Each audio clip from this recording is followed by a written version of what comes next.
പറയുന്നത് അവർ നമ്മൾക്കിടയിലുണ്ടെന്നാണ്. അവർ നമ്മുടെ ഇടയിൽ, നമ്മുടെ രൂപത്തിൽ, ഭൂമിയുടെ പല പല ഭാഗങ്ങളിൽ ജീവിക്കുന്നു അത്രേ.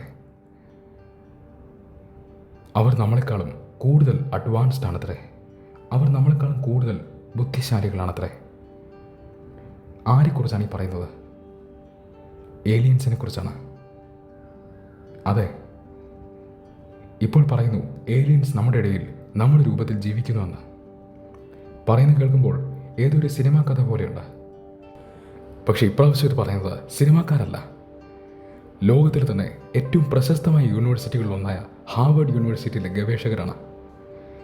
അവർ പറയുന്നത് മനുഷ്യർക്കിടയിൽ ഏലിയൻസ് ഉണ്ടാവാനുള്ള സാധ്യത വളരെ വളരെ കൂടുതലാണെന്നാണ്. അവരിതിന് 3 സാധ്യതകൾ കാണുന്നുണ്ട്. ഒന്നുകിൽ ഏലിയൻസ് മറ്റൊരു കാലഘട്ടത്തിൽ നിന്ന്, മറ്റൊരു ടൈം പീരീഡിൽ നിന്ന് വന്നതായിരിക്കാം, അല്ലെങ്കിൽ മറ്റൊരു ഗ്രഹത്തിൽ നിന്നും വന്നതായിരിക്കാം.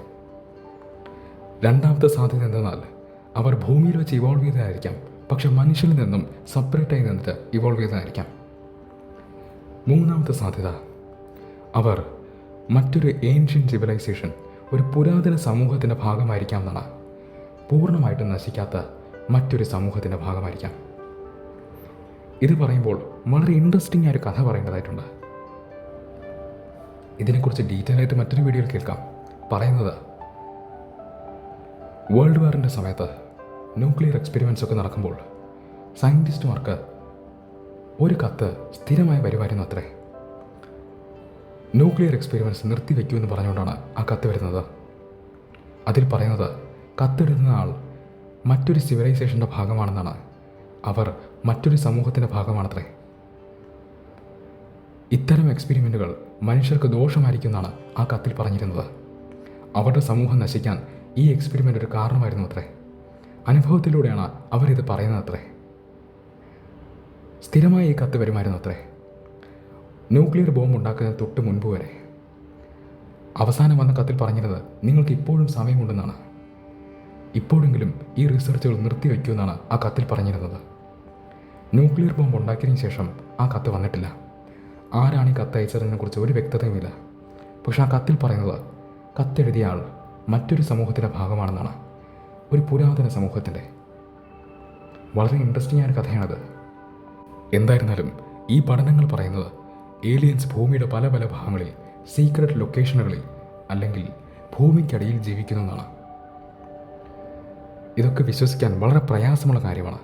പക്ഷേ ഇതിൻ്റെ സാധ്യതകൾ തള്ളിക്കളയാൻ അത്ര എളുപ്പമല്ല. ബർമുഡ ട്രയാങ്കിൾ എന്ന പേര് എല്ലാവരും കേട്ടിട്ടുണ്ട്. അലാസ്കൻ ട്രയാങ്കിൾ എന്ന പേര് കേട്ടിട്ടുണ്ടോ? അലാസ്കയിലെ ഒരു റീജിയനാണിത്. പറയുന്നത് 1970 മുതൽ, അതായത് കഴിഞ്ഞ 50 വർഷങ്ങളിൽ മാത്രം 20,000-ൽ അധികം ആൾക്കാരെ ഇവിടെ വെച്ച് കാണാതായിട്ടുള്ളതാണ്. എന്തായിരുന്നാലും ഈ പഠനങ്ങൾ നടത്തുന്ന ആൾക്കാർ തന്നെ പറയുന്നു ഇതൊക്കെ വിശ്വസിക്കാൻ വളരെ പ്രയാസമാണെന്ന്. അവർക്ക് നന്നായിട്ടറിയാം ഇതിനെക്കുറിച്ച് ആൾക്കാരെ പറഞ്ഞ് മനസ്സിലാക്കാനും വിശ്വസിപ്പിക്കാനും അത്ര എളുപ്പമല്ല എന്ന്. മാത്രമല്ല ഈ പഠനങ്ങളൊന്നും ഇതുവരെ ആരും അംഗീകരിച്ചിട്ടില്ല. അതുകൊണ്ട് ഇതിൽ പറയുന്നതൊന്നും നമ്മൾ വിശ്വസിക്കേണ്ട ആവശ്യമില്ല. പക്ഷെ ഇതൊരു നല്ല അറിവ് തന്നെയാണ്. ഈ സാധ്യതകൾ നമുക്ക് തള്ളിക്കളയാനും സാധിക്കില്ല. നോക്കൂ, കഴിഞ്ഞ കുറച്ച് വർഷങ്ങളിൽ മാത്രം ഈ വിഷയങ്ങളുമായി ബന്ധപ്പെട്ട് ഒരുപാട് കാര്യങ്ങൾ സംഭവിച്ചിട്ടുണ്ട്. കഴിഞ്ഞ കുറച്ച് വർഷങ്ങളിൽ മാത്രം ഒരുപാട് പൈലറ്റുമാർ അന്യഗ്രഹ ജീവികളെ കണ്ടതായി പറയാറുണ്ട്. നിങ്ങൾക്കറിയാമോ, അമേരിക്കയുടെ ഡിഫൻസ് ഡിപ്പാർട്ട്മെൻറ്റിൽ ഇത്തരം കാര്യങ്ങളെക്കുറിച്ച് നിരീക്ഷിക്കാൻ വേണ്ടി മാത്രം ഒരു സെപ്പറേറ്റ് ഓഫീസുണ്ട്. UFO എന്ന വാക്ക് നമ്മൾ കേട്ടിട്ടുണ്ട്, അൺഐഡൻറ്റിഫൈഡ് ഫ്ലൈയിങ് ഒബ്ജക്ട്സ്. അതിൻ്റെ പേര് മാറി ഇപ്പോൾ UAP എന്നാണ്, അൺഐഡൻറ്റിഫൈഡ് അനോമലസ് ഫിനോമിനൻ. ഇതിനെ പഠിക്കാൻ, ഇതിനെ നിരീക്ഷിക്കാൻ ഡിഫൻസ് ഡിപ്പാർട്ട്മെൻറ്റിൽ പ്രത്യേകം വിഭാഗം തന്നെയുണ്ട്. പ്രശ്നം ഇതാണ്, ലോകത്തുള്ള സർക്കാരുകളെ ഈ വിഷയങ്ങളിൽ വിശ്വസിക്കാൻ സാധിക്കുമോ? ജനങ്ങൾ പറയുന്നത് പറ്റില്ല എന്നാണ്. ജനങ്ങൾക്ക് അങ്ങനെ തോന്നാൻ കാരണങ്ങളുമുണ്ട്. കുറച്ച് വർഷങ്ങൾക്ക് മുൻപ് 1947 അമേരിക്കയിൽ UFO കണ്ടതായി റിപ്പോർട്ട് ചെയ്തിരുന്നു. അന്യഗ്രഹ ജീവികളുടെ പേടകങ്ങൾ കണ്ടതായി റിപ്പോർട്ട് ചെയ്തിരുന്നു. അന്ന് തന്നെ സർക്കാർ അതിനെ എതിർത്തിരുന്നു. അവർ പറഞ്ഞത് അത് അന്യഗ്രഹ ജീവികളുടെ പേടകമല്ല, അത് വെതർ ബലൂണാണെന്നാണ്. കാലാവസ്ഥയെക്കുറിച്ച് മനസ്സിലാക്കാനായി വിട്ടൊരു ബലൂണാണെന്നാണ്.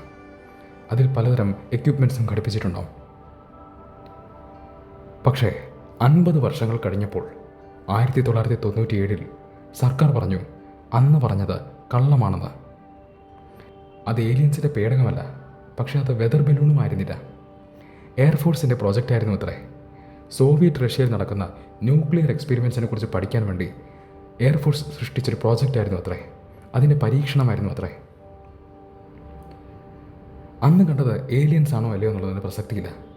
ചോദ്യം ഇതാണ്, അപ്പോൾ സർക്കാർ കള്ളം പറയുമല്ലേ? ഒരിക്കൽ കള്ളം പറഞ്ഞ ആളെ പിന്നെയും വിശ്വസിക്കുന്നത് എങ്ങനെയാണ്?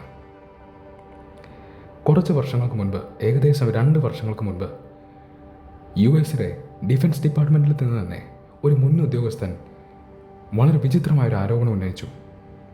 അയാൾ പറഞ്ഞത് US കയ്യിൽ അന്യഗ്രഹ ജീവികളുടെ പേടകമുണ്ടെന്നാണ്. പേടകം മാത്രമല്ല, അതിൽ നിന്നും ഏലിയൻസിന് ഡെഡ് ബോഡിയും കിട്ടിയിട്ടുണ്ടത്രേ.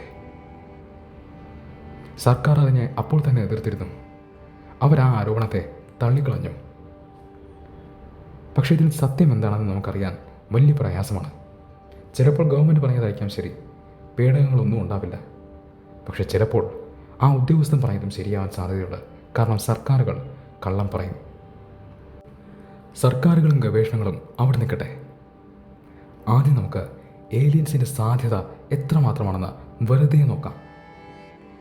നിങ്ങൾക്കറിയാമല്ലോ, നമ്മൾ മിൽക്കി വേ എന്ന ഗാലക്സിയുടെ ഭാഗമാണ്. നമ്മുടെ സോളാർ സിസ്റ്റം, നമ്മുടെ സൗരയൂഥം മിൽക്കി വേ എന്നൊരു ഗാലക്സിയുടെ ഭാഗമാണ്. ഈ ഗാലക്സിയിലെ ഒരേ ഒരു നക്ഷത്രമല്ല സൂര്യൻ. നമ്മുടെ മിൽക്കി വേ ഗാലക്സിയിൽ മാത്രം 10,000 കോടി നക്ഷത്രങ്ങളുണ്ട്. 10,000 കോടി നക്ഷത്രങ്ങൾ. ഇതിൽ ലക്ഷക്കണക്കിന് നക്ഷത്രങ്ങൾക്ക് ചുറ്റും ഗ്രഹങ്ങൾ കറങ്ങുന്നുണ്ട്. ഇതിനെയെല്ലാം നമ്മൾ ഇതുവരെ ഐഡൻറ്റിഫൈ ചെയ്തിട്ടില്ല. എന്നാൽ വ്യക്തമായി ഐഡൻറ്റിഫൈ ചെയ്ത 3200 സോളാർ സിസ്റ്റങ്ങൾ നമ്മുടെ ഗാലക്സിയിൽ മാത്രമുണ്ട്. എല്ലാ വർഷവും പുതിയ പുതിയ സോളാർ സിസ്റ്റങ്ങൾ കണ്ടുപിടിക്കുന്നുണ്ട്. അതായത് നമ്മുടെ ഗാലക്സിയിൽ മാത്രം ഒരു നക്ഷത്രവും അതിനു ചുറ്റും ഗ്രഹങ്ങളുമായിട്ടുള്ള 3200 സിസ്റ്റങ്ങൾ നമ്മൾ ഇതുവരെ കണ്ടുപിടിച്ചു. ഈ 3200-ൽ ഒരിടത്ത് പോലും ജീവനുണ്ടാവില്ലേ? വർഷങ്ങൾ പോകുന്തോറും 10,000 കണക്കിന് അല്ലെങ്കിൽ ലക്ഷക്കണക്കിന് സോളാർ സിസ്റ്റങ്ങൾ നമ്മുടെ ഗാലക്സിയിൽ മാത്രമുണ്ടെന്ന് മനുഷ്യർ കണ്ടെത്തും. എന്നിരുന്നാലും നമുക്ക് തൽക്കാലം നമ്മുടെ ഗാലക്സിയിൽ മറ്റൊരിടത്തും ജീവനില്ല എന്ന് വിശ്വസിക്കാം. നമ്മുടെ സോളാർ സിസ്റ്റത്തിൽ മാത്രമേ ജീവനുള്ളൂ. ശരി, അങ്ങനെയാണെങ്കിൽ തന്നെ പ്രപഞ്ചത്തിൽ എത്ര ഗാലക്സി ഉണ്ട് എന്ന് നമുക്ക് നോക്കാം. അതിലോട്ട് പോകുന്നതിന് മുമ്പ് ഒരു കാര്യം ചോദിക്കേണ്ടതായിട്ടുണ്ട്. നിങ്ങൾ ഈ വാക്ക് കേട്ടിട്ടുണ്ടോ? Observable universe. നിങ്ങളിൽ ചിലർക്ക് ഈ വാക്കറിയാമായിരിക്കും. ഒബ്സർവബിൾ യൂണിവേഴ്സ് എന്നാൽ നമുക്ക് കാണാൻ സാധിക്കുന്ന പ്രപഞ്ചം എന്നർത്ഥം. നോക്കൂ, നമ്മൾ തിരുവനന്തപുരത്ത് നിൽക്കുമ്പോൾ നമുക്ക് എറണാകുളം കാണാൻ സാധിക്കില്ല. നമ്മുടെ ദൃഷ്ടിക്ക് ഒരു പരിധിയുണ്ട്. അതിനപ്പുറത്തേക്ക് നമുക്കൊന്നും കാണാൻ സാധിക്കില്ല. ഒരു റേഞ്ചുണ്ട്, അതിനപ്പുറത്തേക്കുള്ളതൊന്നും കാണാൻ സാധിക്കില്ല. അതുപോലെ തന്നെയാണ് മനുഷ്യൻ വികസിപ്പിക്കുന്ന ഇൻസ്ട്രുമെൻറ്റുകൾക്കും. ഏറ്റവും മോസ്റ്റ് മോഡേൺ ഇൻസ്ട്രുമെൻ്റ് വെച്ച് പോലും നമുക്ക് പ്രപഞ്ചത്തെ മുഴുവൻ കാണാൻ സാധിച്ചിട്ടില്ല. അത് അത്ര എളുപ്പത്തിൽ നടക്കുന്നൊരു കാര്യവുമല്ല. ഈ അടുത്തൊന്നും നമുക്ക് മുഴുവൻ പ്രപഞ്ചത്തെ കാണാൻ സാധിക്കില്ല. അതായത് പ്രപഞ്ചത്തിൻ്റെ ഒരു ഭാഗം മാത്രമേ നമ്മൾ കണ്ടിട്ടുള്ളൂ. വലിയൊരു ഭാഗം ഇരുട്ടിലാണ്. അവിടെ എന്തൊക്കെയുണ്ടെന്ന് ആർക്കും അറിയില്ല. നമുക്ക് കാണാൻ സാധിക്കുന്ന പ്രപഞ്ചത്തിൽ മാത്രം നമുക്ക് ചിന്തിക്കാൻ സാധിക്കുന്നതിനും അപ്പുറമാണ് ഗാലക്സികളുടെ എണ്ണം. പറയുന്നത് 2 ലക്ഷം കോടി ഗാലക്സികൾ വരെ ഉണ്ടാവാമെന്നാണ്. ആ സംഖ്യ ഒന്ന് ആലോചിച്ച് നോക്കൂ. 2 ലക്ഷം കോടി. 2 ലക്ഷം കോടി ഗാലക്സികൾ വരെ ഈ പ്രപഞ്ചത്തിൽ കാണും. ഓരോ ഗാലക്സിയിലും 10,000 കോടി നക്ഷത്രങ്ങൾ കാണും, അല്ലെങ്കിൽ അതിൽ കൂടുതൽ. നോക്കൂ, നമ്മുടെ മിൽക്കി വേ ഗാലക്സി പ്രപഞ്ചത്തിലെ ഏറ്റവും വലിയ ഗാലക്സിയല്ല. നമ്മുടേതിനേക്കാളും വളരെ വലിയ ഗാലക്സികൾ പ്രപഞ്ചത്തിലുണ്ട്. ഓരോ ഗാലക്സിയിലും 10,000 കോടി അല്ലെങ്കിൽ അതിൽ കൂടുതൽ നക്ഷത്രങ്ങളാണ്. എല്ലാ ഗാലക്സിയിലും നമുക്ക് ചിന്തിക്കാൻ സാധിക്കാത്തത്രയും സോളാർ സിസ്റ്റങ്ങളുണ്ടാവും. അതായത് മുഴുവൻ പ്രപഞ്ചത്തിൽ കോടിക്കണക്കിന് സോളാർ സിസ്റ്റങ്ങളുണ്ട്. നമ്മുടേത് പോലുള്ള സോളാർ സിസ്റ്റങ്ങൾ. ഒരിടത്തും ജീവൻ കാണില്ലേ? തെളിവുകളൊന്നും വേണ്ട, വെറുതെ ആ സാധ്യത പരിശോധിക്കുമ്പോൾ തന്നെ നമുക്കൊരു കാര്യം മനസ്സിലാവും. പ്രപഞ്ചത്തിൽ തീർച്ചയായിട്ടും മനുഷ്യരല്ലാതെ വേറെയും സമൂഹങ്ങൾ കാണും, അത് ഉറപ്പാണ്.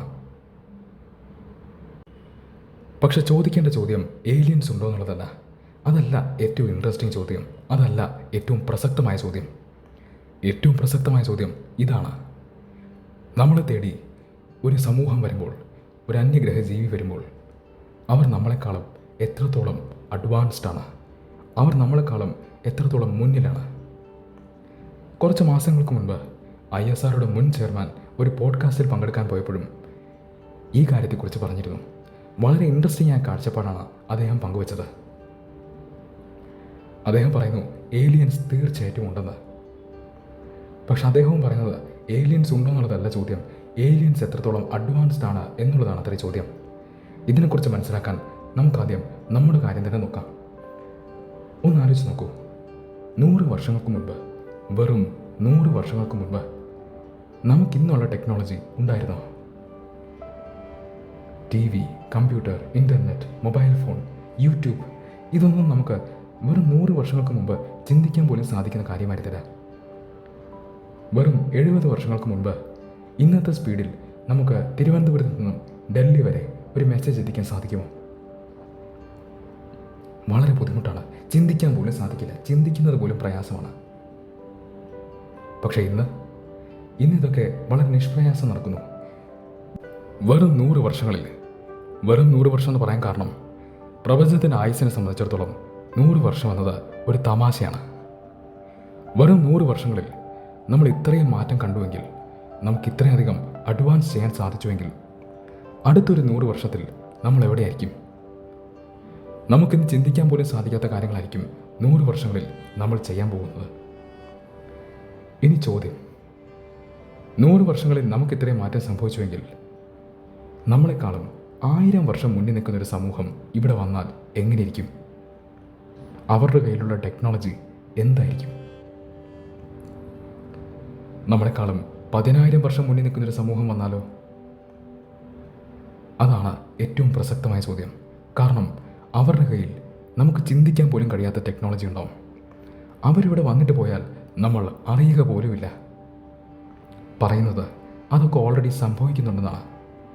നമ്മൾ പോലും അറിയാതെ നമ്മളെക്കാളും അഡ്വാൻസ്ഡ് ആയിട്ടുള്ള ഒരുപാട് സമൂഹങ്ങൾ, ഏലിയൻസ് ഇവിടെ വന്നു പോകുന്നുണ്ട്. അവരുടെ കയ്യിൽ നമുക്ക് ചിന്തിക്കാൻ സാധിക്കാത്ത ടെക്നോളജി ഉണ്ടാവും.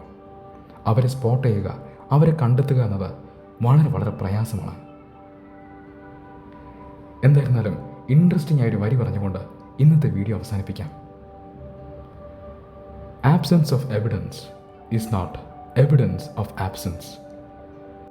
അതായത് ഒരു സംഭവത്തിന് തെളിവില്ല എന്നാൽ അതിനർത്ഥം ആ സംഭവമില്ല എന്നല്ല. Absence of evidence is not evidence of absence.